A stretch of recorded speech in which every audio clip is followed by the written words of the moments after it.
Hello everybody, कक्षा 9 गणित में आपका स्वागत है। आज हम शेषफल प्रमेय देखेंगे। आज है दिन 16 और फटाफट से स्टार्ट करते हैं।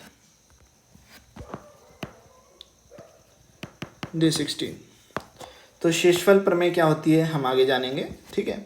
मैं आपको बस अभी थोड़ा सा बता देता हूँ। शेषफल प्रमेय, अगर आप किन्हीं दो पॉलिनोमियल को आपस में डिवाइड करो तो आप बिना डिवाइड करे कैसे आप शेषफल निकालो, तो उससे जुड़ी हुई है शेषफल प्रमेय, ठीक है। मतलब आपको क्या निकाल सकते हो, रिमाइंडर निकाल सकते हो, ठीक है। तो पहले कुछ बातें कर लेते हैं। जैसे कि आपने पिछली क्लासेस में पढ़ाई होगा क्या, कि आपको ये तो पता ही होगा कि भाज्य बराबर भाजक गुणा भागफल प्लस शेषफल। ये सूत्र तो आपको पता ही होगा। अगर मान लो, अगर आप कहाँ गए,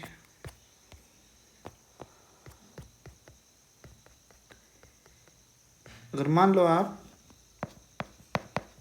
15 को 6 से भाग देते हो तो आपको शेषफल 3 मिलता है, ठीक है। तो हम इसे लिख सकते हैं भाज्य बराबर भाजक गुणा भागफल प्लस शेषफल, ठीक है। ऐसे लिख सकते हैं इसे हम, ठीक है। तो ये हम सिंपल नंबर्स में लिखते हैं। अगर हम पॉलिनोमियल्स की बात करें या बहुपदों की बात करें तो हम कैसे लिखें। अगर मान लो आपका पी एक्स है वो क्या हुआ आपका भाज्य, ठीक है। जी एक्स है वो क्या हुआ आपका भाजक, ठीक है। क्यू एक्स भागफल और आर एक्स आपका शेषफल हो, तो हम उसे लिख सकते हैं पी एक्स बराबर G X Q X plus R X. ये आपको याद रखने की ज़रूरत है, आगे हमें इसकी ज़रूरत पड़ेगी। तो डायरेक्ट उदाहरण पर चलते हैं। कुछ बातें हैं जैसे यहाँ पर अभी कह रहा है, आइए हम बहुपद 2x की घात 3 plus x square plus x को एक पदी x से भाग देते हैं।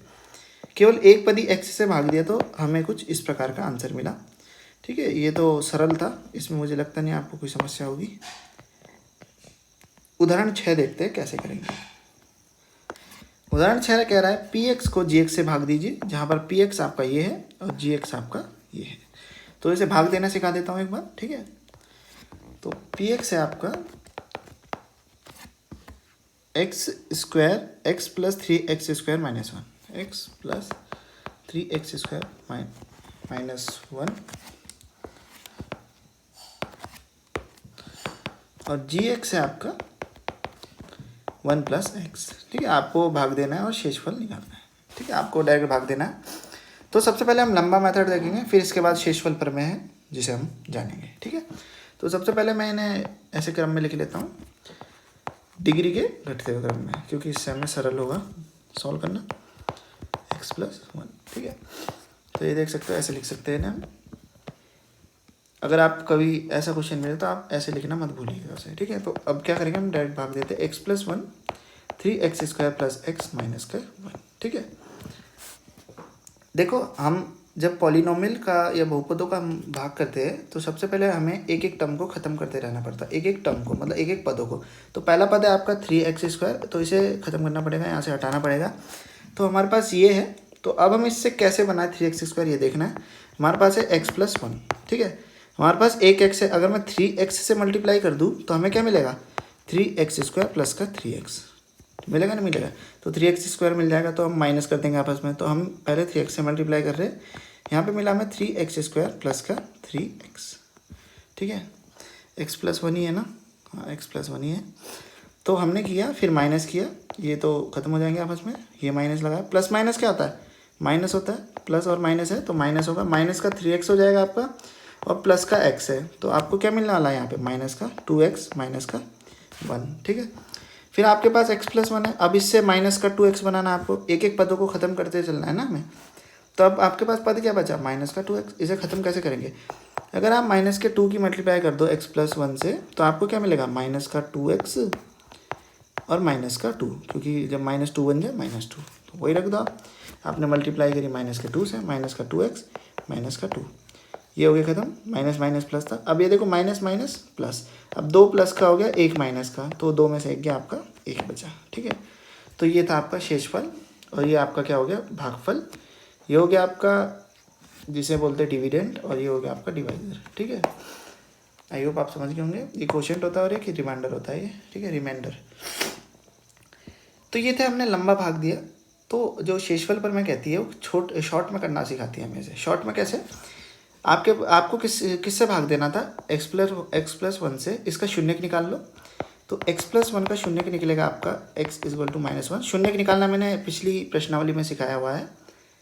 x = -1 को जो आपका पहला बहुपद है इसकी जगह रख दो, x की जगह रख दो। तो वही करेंगे हम। px बराबर क्या था हमारा, x² 3x² plus x -1, 3x² plus x -1। तो हमने x की जगह -1 रखा तो हमें क्या मिला, 3 -1 का स्क्वायर प्लस -1 -1। तो ये देखिए, ये -1 का स्क्वायर पॉजिटिव ही होगा, -3 हो जाएगा। और ये प्लस माइनस, ये वाला प्लस, ये माइनस हो जाएगा, -1 माइनस माइनस वालों को ऐड कर लिया तो 3 - 2 मिल जाएगा आपको। यहाँ से आपको मिलेगा 1। देख रहे हो, आपको शेषफल मिल गया। तो यही है आपकी शेषफल प्रमेय कि आप बिना भाग दिए शेषफल कैसे की निकालें, किसी भी बहुपद का बिना भाग दिए शेषफल कैसे निकालें। और आगे जानते हैं फिर इस शेषफल प्रमेय का स्टेटमेंट देखेंगे। तो आगे बढ़ते हैं हम। ये देख सकते हो आप, इसमें आपको शेषफल एक ही मिलेगा, ठीक है। और आगे की बात करें, ये बता चुका हूँ आपको। हाँ, उदाहरण 7 कह रहा है कि 3x की घात 4 -4x की घात 3 -3x -1 को x -1 से भाग दीजिए। ये भी सरल है, इसमें मुझे लगता नहीं कोई समस्या होगी। सबसे पहले आपको देखना है कि इसको कैसे उड़ा दिया जाए, ख़त्म कर दिया जाए 3x की घात 4 को। तो आपने देखा x -1 है, तो यहाँ से अगर आप 3x की घात 3 रखोगे तो 3x की घात 4 बन जाएगा और बचेगा 3x की क्यूब जो कि यहाँ पे है।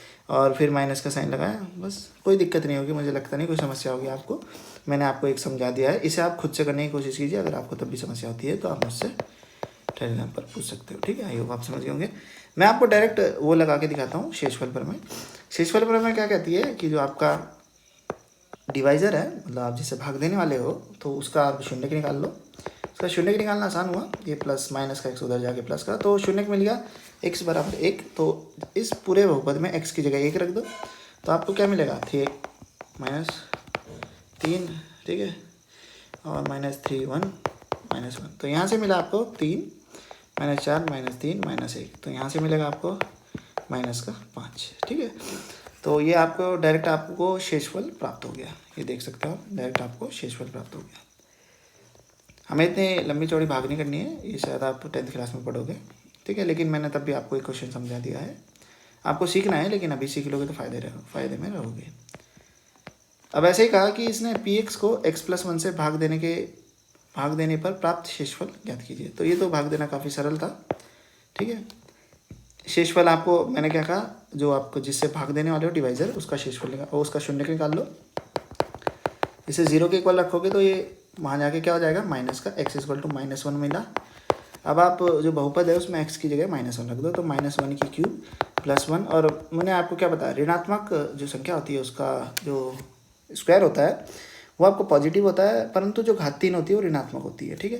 तो यहाँ से आपको -1 +1 मिल जाएगा, ये खत्म होकर आपको शून्य मिल जाएगा। अब मैं ऋणात्मक क्यों होती है उसकी बात करते हैं। देखो, ऋणात्मक क्यों होती है, -3 की घात का मतलब -1 की घात 3 का मतलब क्या हुआ, -1 गुणा -1 गुणा -1। अब देखो माइनस माइनस क्या हुआ, प्लस, तो ये प्लस का 1 हो जाएगा आपका। फिर इसको देगा गुणा -1 प्लस माइनस माइनस, तो ये भी आपको -1, टोटल आपको -1 ही प्राप्त हो। आशा करता हूँ आप समझ गए होंगे। ये था उदाहरण 8, हमने निकाला है शेषफल। अब आगे बात करते हैं शेषफल प्रमेय के स्टेटमेंट की। अब शेषफल प्रमेय का जो स्टेटमेंट है वो कह रहा है, मान लीजिए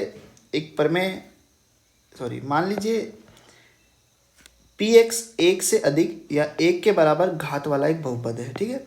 अब 1 से अधिक और 1 के बराबर घात मतलब जो आपका जो वेरिएबल है उसकी अधिकतम घात कितनी होनी चाहिए, 1 होनी चाहिए या उससे ज़्यादा होनी चाहिए।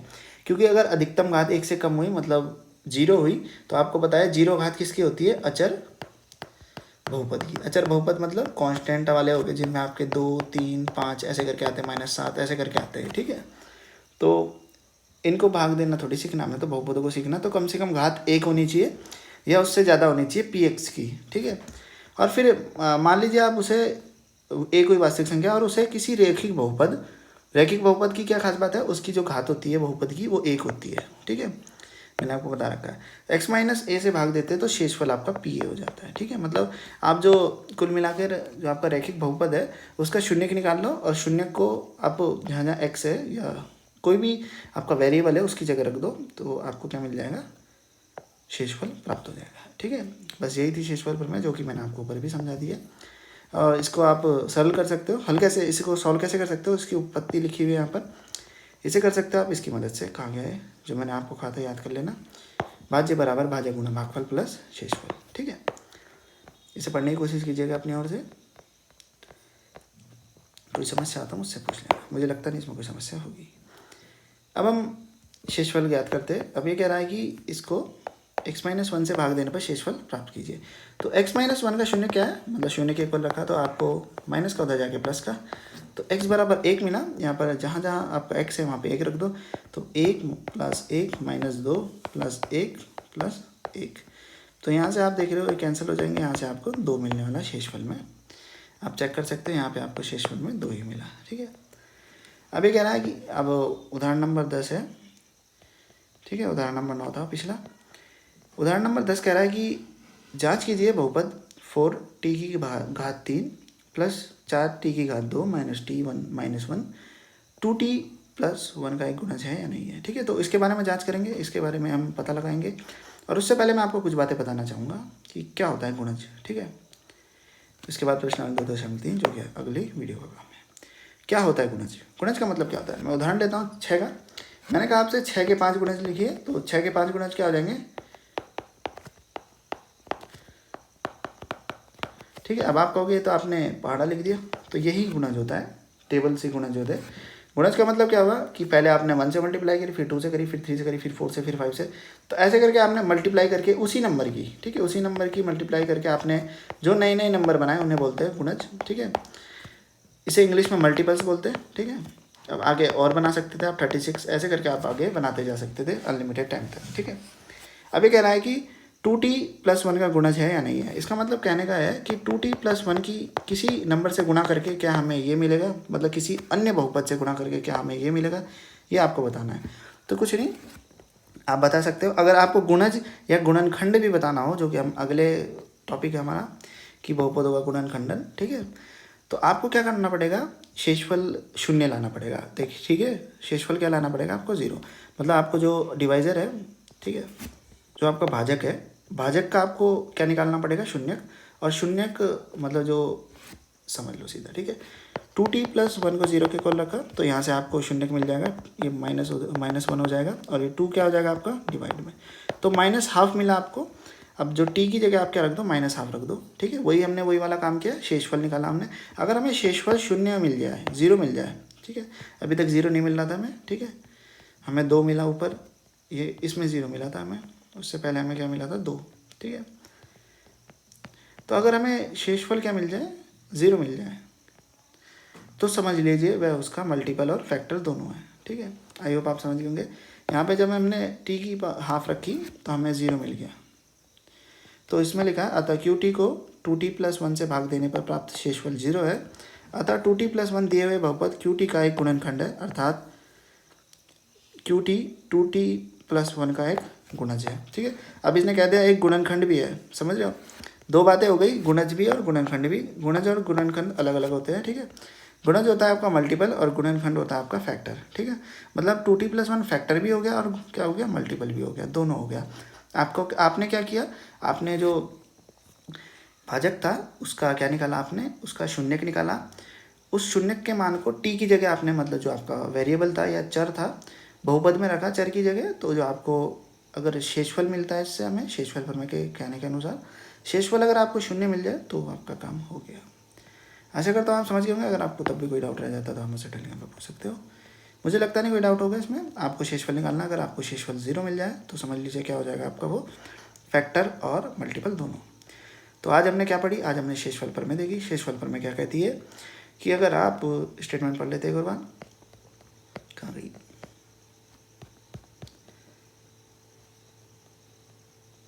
शेषफल प्रमेय का स्टेटमेंट, रुक जाइए।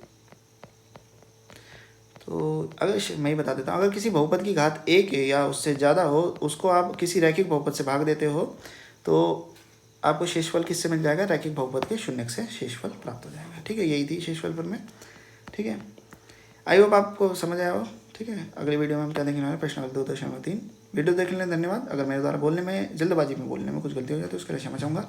आप मुझे टेलीग्राम पर सुझाव दीजिएगा अपना कि कैसे बोलना है। ठीक है, मिलते हैं अगली वीडियो में। आप अपना टेलीग्राम पर सुझाव जरूर डालिया कीजिए कि मुझे किस प्रकार आपको बताना चाहिए, किस प्रकार समझाना चाहिए, जिससे मैं और अपनी एफिशिएंसी को इंक्रीज़ कर सकूँ।